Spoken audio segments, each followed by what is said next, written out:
မြန်မာတွေရဲ့ TPS တွေဒီနေ့ပိတ်လိုက်ပြီအဲ့တော့ TPS တွေပိတ်လိုက်ပြီဆိုတော့အမေရိကန်မှာရောက်နေတဲ့မြန်မာတွေကိုချက်ချင်းထမ်းပြီးတော့ပြန်ပို့မှာလား mass deportation တန်းလုပ်မှာလားနောက်သူတို့တွေကိုမြန်မာနိုင်ငံကိုပို့လို့မရရင်ရောတောင်ဆူဒန်ကိုပို့မှာလားအဲ့ဒီမေးခွန်း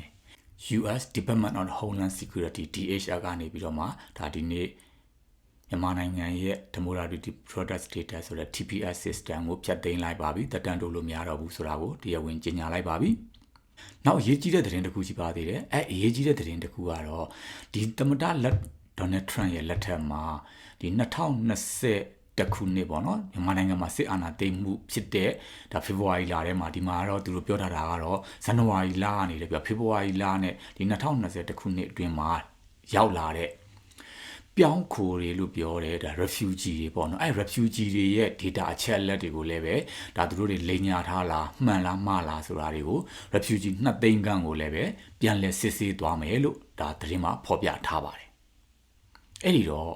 ့ဒီနေ့ဒီသတင်းနဲ့ပတ်သက်ပြီးတော့ပေါ့နော်ကျွန်တော်လည်းဟိုလည်းပဲတချို့တွေကမေးကြတယ်ဒီဥစ္စာနဲ့ပတ်သက်ပြီးတော့လည်းစိတ်ပူပေးကြတဲ့အတွက်ကြောင့်မလို့လည်းပဲအားလုံးကိုကျေးဇူးတင်ပါတယ်အဲ့ဒီတော့ကျွန်တော်ကဒီနေ့ဒီမြန်မာပြည်မှာနေနေတဲ့လူတွေနောက်ဒီအမေရိကန်မှာရောက်နေတဲ့လူတွေကနေပြီးတော့မ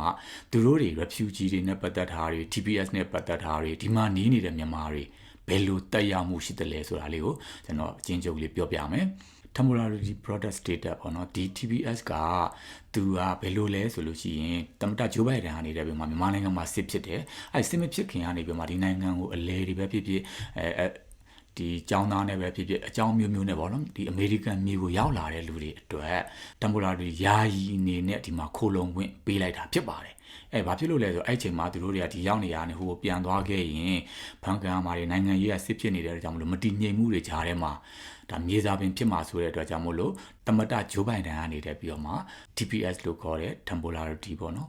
ဒါယာယီခိုလုံခွင့်ပေးခဲ့တာဖြစ်ပါတယ်အဲ့ဒီယာယီခိုလုံခွင့်ကပထမပိုင်းမှာသူကတစ်နှစ်ပေးတယ်နောက်ပိုင်းမှာတစ်နှစ်ခွဲတစ်နှစ်8လနှစ်ပေါ့နော်အဲ့လိုတက်တန်းတိုးပေးထားတာဖြစ်ပါတယ်အဲ့ဒီလိုပဲအဆိုင်လန်လို့အေးလို့ခေါ်တဲ့အဆိုင်လန်သမားတွေအတွက်ကိုလည်းပဲအဆိုင်လန်တွေဒါတက်တန်းကုန်သွားတဲ့ချိန်မှာနောက်တက်တန်းတိုးတဲ့ချိန်မှာသူတို့တွေအတွက်အခက်အခဲတွေမဖြစ်အောင်လို့ဆိုပြီးရပ်ပေါင်း940 automatic တက်တန်းတိုးပေးတဲ့အမိန့်ကိုလည်းပဲသမ္မတဂျိုးဘိုင်ဒန်ကနေပြီးတော့မှဒါချမှတ်ပေးခဲ့တာဖြစ်ပါတယ်ဒါပေမဲ့အခုသမ္မတဒေါ်နယ်ထရန့်ကကြတော့သူကဘာလုပ်လဲဆိုတော့နိုင်ငံခြားကဟာတွေဝင်လာတာတွေကသူတို့နိုင်ငံအတွက်ဒီနိုင်ငံမှာရှိနေတဲ့အမေရိကန်တွေအတွက်ဒါအလုပ်လုပ်ခွင့်တွေဆုံးရှုံးတယ်သူတို့နေထိုင်မှုတွေဆုံးရှုံးတယ်စသဖြင့်ပတ်ဝန်းကျင်ထိန်းသိမ်းမှုတွေပတ်ဝန်းကျင်တွေဆုံးရှုံးတယ်ဒီမှာ criminal တွေအများကြီးဖြစ်ပေါ်လာစေတယ်ဆိုတဲ့အကြောင်းပြချက်တွေနဲ့သူကအကုန်လုံးကိုနှင်ထုတ်လိုက်ပါတယ်အဲ့လိုမျိုး mass deportation လို့ခေါ်တဲ့ဒါလိုက်တစ်ခါတည်းတန်းပြီးတော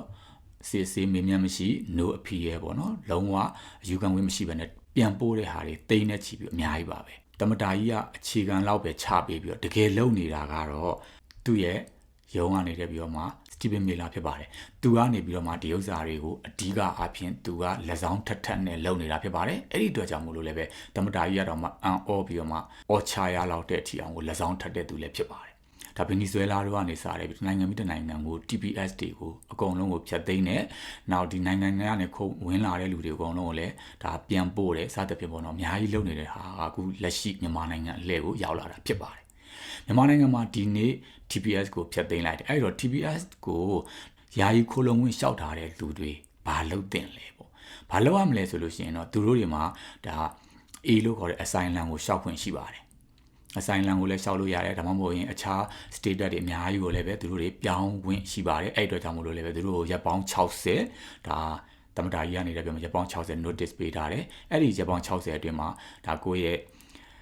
ကျွမ်းကျင်တဲ့ lawyer တွေကျွမ်းကျင်တဲ့သူတွေနဲ့ဒါတိုင်ပင်မှာဆွေးနွေးပါပြီးတဲ့ခါကျတော့ကိုဘာလုပ်တင်လဲဆိုတာတွေကိုလုပ်ကြပါလို့လည်းကျွန်တော်ဒီနေရာကနေတိုက်တွန်းချင်ပါတယ်အဲ့လိုဒါရိုက်တန်းပြန်ပို့မှာလားဆိုလို့ရှိရင်တော့ဒါရိုက်တော့တန်းပြန်ပို့မှာမဟုတ်ပါဘူးသူကဒီဟာတွေတက်တန်းတိုးဖို့ရာအတွက်ကိုတက်တန်းတိုးတာကိုပိတ်လိုက်တာဖြစ်တဲ့အတွက်ကြောင့်မို့လို့လက်ရှိကိုယ့်ရဲ့တက်တန်းကရှိနေသေးတယ်ဆိုလို့ရှိရင်လည်းလက်ရှိတက်တန်းတိုင်းနေလို့ရပါတယ်။နောက်တစ်ချိန်မှာလည်းပဲကိုကဘာမှ criminal record တွေမရှိဘူးဆိုလို့ရှိရင်လည်းပဲဒီမှာနေလို့ရပါသေးတယ်။သူကအတင်းလိုက်ဖန်ပြီးတော့တင်းပြန်ပို့မှာမဟုတ်ပါဘူး။တကယ်လို့သူတို့စစ်ဆေးနေတဲ့ဂျားထဲမှာကိုတွေပါသွားခဲ့တယ်ကိုကဒီမှာဒီ temporary ဖြစ်နေတယ်ဆိုလို့ရှိရင်တော့ဒါပြန်ပို့ခံရနိုင်ခြေများတယ်လို့ပြောလို့ရပါတယ်။အဲဒီတော့ကျွန်တော်တို့မိတ်ဆွေတွေတက်လည်းပဲဒါကိုရီရဲ့ လုံခြုံရေးကိုထူကူးလိုက်ပါကျွန်တော်တို့ဒီမှာအမေရိကန်မှာနေနေတဲ့လူတွေအတွက်လည်းပဲမြန်မာနိုင်ငံကနေစိတ်ပူနေတဲ့လူတွေကိုလည်းပဲအားလုံးကိုကျေးဇူးတင်ပါတယ်အဲ့လောက်ကြီးလည်းအရန်စိတ်ပူစရာမလိုဘူးလို့ပဲပြောချင်ပါတယ်ဘာဖြစ်လို့လဲဆိုတော့ဒီ TPS ကိုမရဘူးဆိုလို့ရှင်လည်းပဲ asylum ပြောင်းဝင်ရှိပါတယ်အဖြစ်ဗီဇာနဲ့ပတ်သက်တာတွေအများကြီးပေါ့နော်ကျွန်တော်လည်းပဲရှေ့ဆက်ဆက်မှာကျွန်တော်လည်းပဲရှေ့ပိုင်းမှာကျွန်တော်လည်းအများကြီးပြောခဲ့ပြီးတာဖြစ်ပါတယ်အဲကြောင့်မို့လို့အဲ့ဒါတွေကိုလည်းပဲဒီကလူတွေအကုန်လုံးလည်းပဲတီးပြီးဖြစ်တဲ့အတွက်ကြောင့်မို့လို့အားလုံးဘေးကနေကင်းရှင်းကြပါစေလို့ဒီနေရာကနေဆုတောင်းပေးပါတယ်ဒီဥစ္စာက2025ရက်နေ့မှာနိုဝင်ဘာ25ရက်နေ့မှာ expire ဖြစ်တာမို့လို့သူကရက်ပေါင်း60ကို transition period အနေနဲ့သူတို့ကကြီးညာထားပါတယ်အဲရက်ပေါင်း60တိမှာလောက်စရာရှိတာတွေလောက်ဖို့ပြင်ဆင်စရာရှိတာတွေပြင်ဆင်ဖို့ကိုသူတို့ကဒါ notice ပေးထားပါတယ်ဒီအဲ့အပြင် TPS ကာလအတွင်းမှာ TPS တင်ထားတဲ့အတွက်ကြောင့်မလို့ရရှိထားတဲ့ဒီလုံလောက်ခွင့် permit တွေပေါ့နော် EAD ကတ်လို့ခေါ်တဲ့အလုံလောက်ခွင့် permit တွေရှိနေသေးတယ်ဆိုလို့ရှိရင်လည်းပဲဒီမှာတရားဝင်အဲ့ permit တက်တန်းရှိတဲ့အထိအောင်လည်းဆက်လက်နေထိုင်ခွင့်ရှိပါတယ်အဲ့ဒီကြားထဲမှာတော့ A ပဲဖြစ်ဖြစ်အခြား status တွေကိုပြောင်းကြပါလို့ပဲဒါဒီနေရာနဲ့ကျွန်တော်တိုက်တွန်းချင်ပါတယ်ASEAN American Advancing Justice လို့ခေါ်တဲ့အဲ့ဒီကနေပြီးတော့မှအဲ့ဒီအသင်းကနေထုတ်ပြန်ထားတာကတော့မြန်မာနိုင်ငံကဒီဆုံးဖြတ်ချက်တွေချလိုက်တာကမြန်မာလူမျိုးတွေအတွက်တော့အနေရရှိတဲ့ဆုံးဖြတ်ချက်တစ်ခုဖြစ်တယ်လို့လည်းပဲသူတို့ကတရားဝင်ဒါထုတ်ပြန်ထားတာတွေ့ရပါတယ်။နောက် refugee တွေဆိုလို့ရှိရင်လည်းပဲ2021 January ကနေပြီးတော့မှ2025ဒါ February ကြားထဲမှာဆိုတော့ဒီ4နှစ်အတွင်းမှာရောက်လာတဲ့ refugee တွေကိုလည်းပဲ refugee 2သိန်းခန့်ကိုလည်းပဲသူတို့တွေရဲ့တင်ထားတဲ့အားစားတွေမှန်လားမှားလားဆိုတာကိုပြန်လည်စစ်ဆေးသွားမှာဖြစ်ပါတယ်။တကယ်လို့အဲ့လိုပြန်လည်စစ်ဆေးပြီးတော့မှားယွင်းတင်ပြထားတယ်ဆိုရင်တဲ့ဒါတွေအကုန်လုံးကို cancel လုပ်မယ်သူတို့တွေဒါ